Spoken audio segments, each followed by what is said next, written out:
Pemirsa, pemilihan Presiden 2024 semakin dekat dan berjalan bersama dengan jumlah partai pendukung Prabowo Subianto yang semakin besar. Hal yang sebaliknya terjadi pada Ganjar Pranowo, pemirsa. Dukungan partai koalisi PDI Perjuangan yang mengusung Ganjar Pranowo tidak lagi sebesar koalisi yang mendukung Joko Widodo pada 2019 lalu. Sebagai contoh, Partai Golkar dan PKB yang dulu di kubu PDIP kini berpindah ke kubu Prabowo Subianto. Sementara Nasdem pindah mendukung Anies Baswedan. Kini partai pendukung Prabowo pun berjumlah 46,09% dari perolehan kursi di DPR. Sementara Ganjar Pranowo sebesar 25,56% dan Anies Baswedan sebesar 28,35% dari perolehan kursi di DPR. Ini menarik ya. Jadi pertanyaan adalah mengapa dukungan partai politik terhadap capres PDI Perjuangan ini tidak lagi sekuat Joko Widodo dulu? Apakah ini artinya Prabowo Subianto berada di atas angin? Lalu apa strategi dari PDI Perjuangan untuk mengembalikan keadaan? Untuk membahasnya telah hadir bersama kita Ketua DPP PDI Perjuangan Jarod Saiful Hidayat, kemudian Wakil Ketua Umum Partai Gerindra Habibur Rahman dan Direktur LSI Denny JA. Ada Bang Adrian Sopa sudah bergabung bersama kami di studio. Selamat petang semuanya. Selamat petang. Selamat petang. Selamat petang semuanya. Ya, saya mungkin mau ke Bang Adrian dulu deh. Mungkin pertanyaan pertama saya gini Bang. Kalau LSI kemudian mengeluarkan survei bahwa komposisi partai politik pendukung Prabowo Subianto ini jauh lebih besar dibandingkan dengan Ganjar Pranowo, ini seberapa signifikan pengaruh terhadap elektabilitas dan juga kemenangan? Iya, pertama perlu digarisbawahi bahwa seringkali ketika pertarungan eksekutif, baik itu misalnya presiden, kemudian bupati, wali kota, atau gubernur, itu seringkali sebenarnya yang paling berpengaruh adalah faktor dari si kandidat itu sendiri. Jadi faktor-faktor yang lain itu sebagai pendukung dari faktor yang pertama. Jadi personal, kekuatan personal dari kandidat itu yang paling utama. Kalau misalnya kita cari contoh dari 2014 misalnya, ketika itu Pak Jokowi dengan Pak JK maju dengan didukung koalisi yang tidak terlalu besar sebenarnya. Tapi yang terjadi, Pak Jokowi, Pak JK itu bisa memenangkan pertarungan. Misalnya pertarungan dengan koalisi yang tidak terlalu besar, itu satu. Kemudian yang kedua, kita melihat bahwa ini sebenarnya akan menjadi sebuah kekuatan ketika memang pertarungan antara dua personal ini sama-sama imbang. Tapi ketika misalnya dia jomplang, itu memang seringkali kekuatan-kekuatan di luar dari personal itu tidak lagi berpengaruh. Nah, kalau misalnya kita lihat sekarang persoalan 3 capres yang ada, ini kan memang pertarungannya menarik ya. Karena memang saling mengejar-mengejar nih sekarang ini posisinya. Bahkan kalau misalnya kita lihat survei dari Januari sampai dengan Agustus yang ada sekarang ini, sejauh ini memang Pak Prabowo masih unggul dengan sekitar di angka 36%. Di urutan kedua itu ada Pak Ganjar dengan selisih yang tidak terlalu jauh di angka 35%. Nah, tentu dengan selisih yang ada ini, tentu kekuatan personal kan tidak lagi menjadi garansi. Beda dengan dulu kekuatan Pak Jokowi yang begitu ya lumayan tinggi ya. Oke, jadi partai politik ini punya peran signifikan untuk mempengaruhi elektabilitas dan juga kemenangan. Nah, itu yang mau Bang Adrian sampaikan. Pada akhirnya koalisi ini bisa menjadi sebuah mesin yang menjadi kekuatan tambahan. Apakah nanti ini bisa dimaksimalkan atau tidak oleh kandidat dan tim suksesnya, itu tentu pertanyaan yang akan datang ya. Pertanyaan selanjutnya, tetapi minimal secara potensi ini udah ada. Tapi bagaimana bisa mengolah potensi ini menjadi sumber suara dan sebagainya, itu tentu menjadi PR bagi koalisi yang ada. Tetapi minimal dengan keadaan yang sekarang ketat, ini menjadi sebuah tambahan energi yang luar biasa. Karena kalau misalnya dilihat tadi disebutkan datanya itu ya, dengan suara partai yang ada sekarang ini, tentu kan pemilih-pemilih partai juga relatifly, meskipun dia punya pilihan terhadap kandidatnya masing-masing, tetapi ketika ada arahan dari partai itu untuk mendukung salah satu calon, tentu tidak semuanya ya, tetapi relatifly kalau kita lihat data yang ada itu mayoritas itu juga bisa sesuai dengan dukungan dari dukungan partai itu terhadap kandidat yang ada. Oke, kalau kita lihat berarti tadi disampaikan bahwa saat ini kalau melihat persentase elektabilitas Prabowo Subianto dan juga Ganjar Pranowo ini tidak terlalu jauh berbeda. Saat ini kalau tidak salah hanya 35 dengan 39% perbedaannya. Tapi di sisi lain di sini membutuhkan juga dorongan dari elektabilitas masing-masing partai. Kalau kita lihat nih dibandingkan dengan tahun 2019 Pak Jarod, 2019 itu lebih banyak yang mendukung Pak Jokowi bergabung berkoalisi bersama dengan PDIP. Tapi sekarang misalkan saja kita lihat Golkar sini udah keluar dari koalisi bersama dengan PDIP. Apa yang membuat tampaknya koalisi di PDIP atau koalisi PDIP dengan partai yang lain tampaknya agak sulit terbentuk ini, Pak Jarod? Ya, terima kasih ya. Mas Ardian, Bang Habibur Rahman, Tisha dan Vita ya. Yang pertama, kami menyampaikan apresiasi dan terima kasih atas paparan dari Mas Ardian tadi terkait dengan hasil survei 3 poros ya, 3 poros bakal calon presiden. Dan terima kasih, saya juga bersyukur, kita juga bersyukur karena ternyata bahwa hasilnya Mas Ganjar sama Pak Prabowo itu selisihnya tidak begitu besar. Artinya masih ada dalam batas margin of error. Yang pertama kami terima kasih.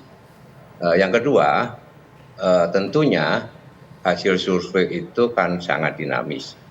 Ini kan potret yang pada saat ini, bulan Agustus ini, tentunya ini akan bisa berubah, akan bisa berkembang. Ya, bagaimana dinamika dan perkembangannya kita lihat nanti.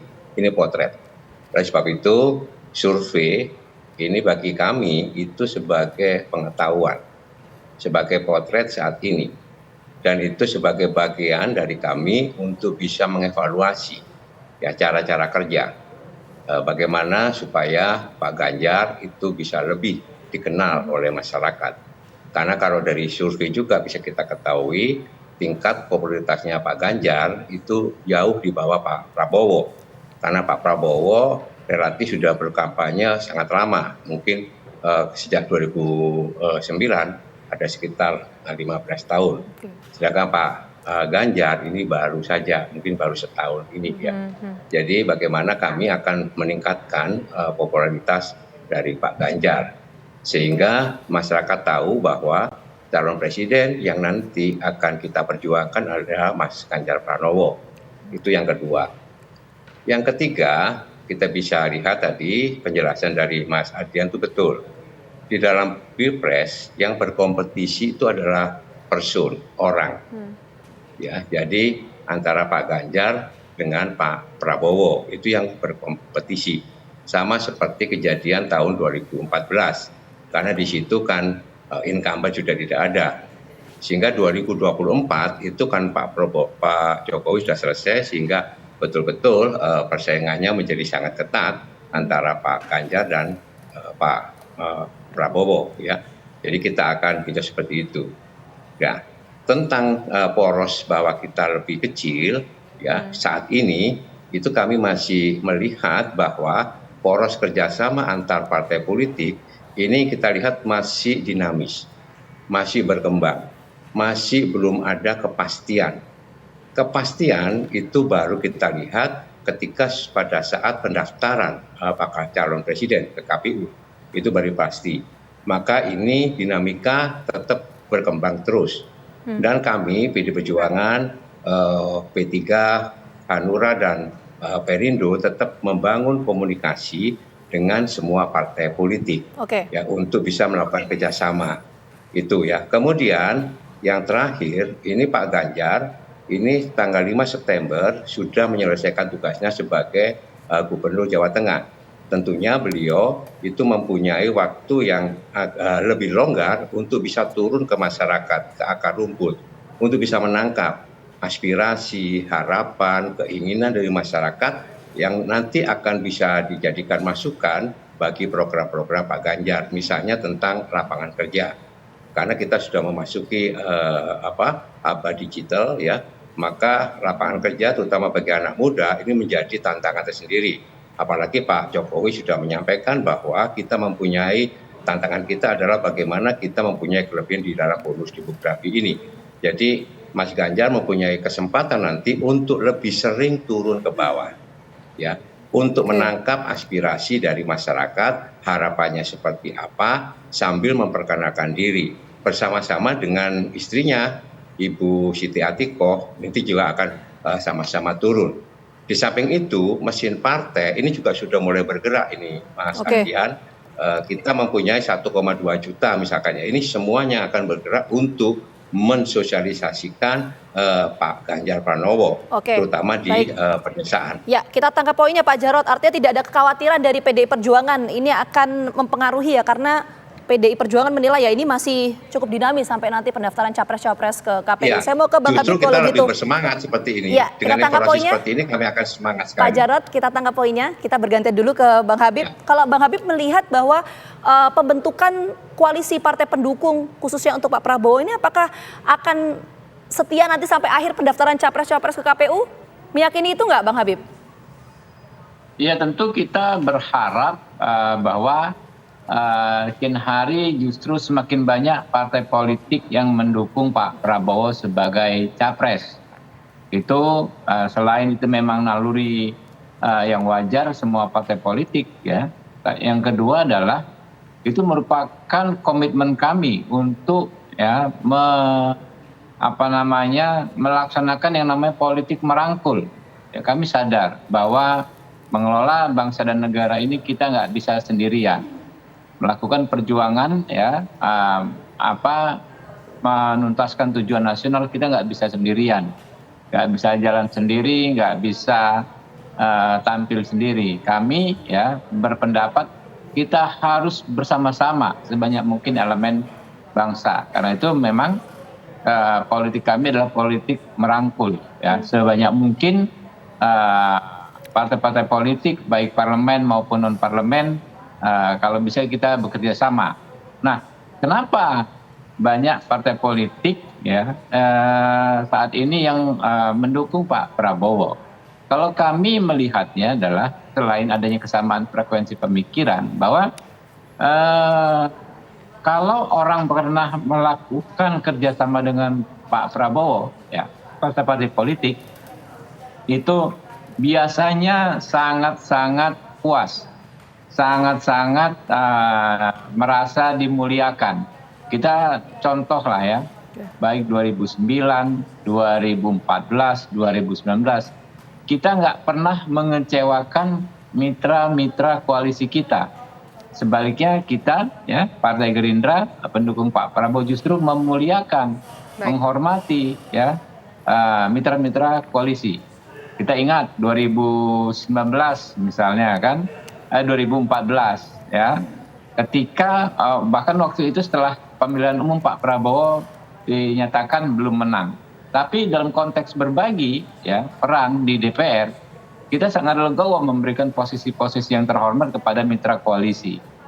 Ya, begitu juga ketika 2019, ya, kita berbagi kotel efek ya kepada mitra-mitra koalisi kita sehingga dua mitra koalisi kita mendapatkan tambahan kursi yang sangat signifikan, jauh di luar ya, di atas dari perkiraan hampir semua lembaga survei. Karena lembaga survei tadinya menghitung kalau karena capres dan cawapresnya dari satu partai, maka yang akan mendapatkan kotel efek itu hanya Partai Gerindra. De facto kami bisa melaksanakan strategi ya, yaitu mengedepankan kebersamaan, menerapkan egalitarianisme, ya, lalu memberikan kesempatan rekan-rekan bersosialisasi atas nama koalisi. Hasilnya, ya, dua partai pendukung Pak Prabowo selain Gerindra mendapat lonjakan kursi yang sangat signifikan. Baik. PKS dari 30 kalau nggak salah menjadi 40 menjadi 50 sekian, kalau nggak salah 11 kursi. PAN juga tadinya disebut lembaga survei sulit untuk lolos electoral threshold, de facto dapat kursi yang sekarang mengandalkan sahabat-sahabat kami tersebut menjadi partai menengah. Nah, hal ini yang terkonfirmasi dengan apa yang mereka ucapkan ketika mau berkoalisi kemarin. Kami sangat nyaman ya berkoalisi dengan Pak Prabowo karena merasa dihormati. Baik. Merasa diperlakukan egaliter. Nah, itulah prinsip-prinsip yang secara umum juga akan kami terapkan dalam aktivitas berpolitik kami ke depan ya, di tingkatan grassroots juga akan seperti itu. Baik. Mengedepankan kebersamaan. Kita dapat poinnya, kenapa koalisi untuk mendukung Prabowo Subianto ini akhirnya menjadi lebih besar ataupun lebih sedikit gemuk begitu. Tapi begini, Bung Adrian, apakah kemungkinan ada, tadi dikatakan oleh Pak Jarod bahwa koalisi ini kan ya masih dinamis lah ya, masih bisa berubah-ubah gitu. Ada tidak mungkin potensi koalisi yang sekarang mendukung salah satu calon presiden tertentu, sebutlah calon presiden Anies Baswedan, Iya. akan berpindah mungkin menuju ke koalisi Ganjar Pranowo atau mungkin menuju ke koalisi Prabowo Subianto, akan seperti apa hitung-hitungannya? Nanti dijawab usai jeda berikut. Pemirsa, kami kembali usai jeda berikut.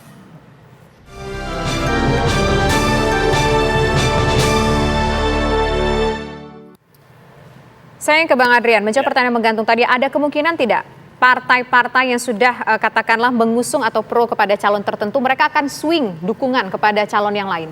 Siapa kira-kira? Tentu kemungkinan itu masih terbuka. Sampai sekarang juga kan kita ketika rilis tadi belum mengatakan ini sebuah koalisi ya. Bahkan kita sebut sebagai partai pro Prabowo, partai pro Ganjar, partai pro Anies misalnya kan. Karena kita memang juga melihat ya masih mungkin terjadi ya. Jangankan untuk koalisinya, mungkin juga untuk capresnya sendiri juga masih bisa berubah. Sehingga memang potensi-potensi itu ada. Tetapi kalau misal melihat realitanya, ini kemungkinan itu ada, tetapi agak sulit juga. Mengapa? Karena di sini juga ada pertaruhan partai juga ya. Jangan sampai misalnya partai ketika sudah deklarasi mendukung A, tiba-tiba dia berubah dukungan. Tentu akan menjadi pertanyaan publik juga. Ini kenapa ini partai kan? Seakan-akan jadi galau kalau bicara anak muda zaman sekarang kan, galau dan sebagainya.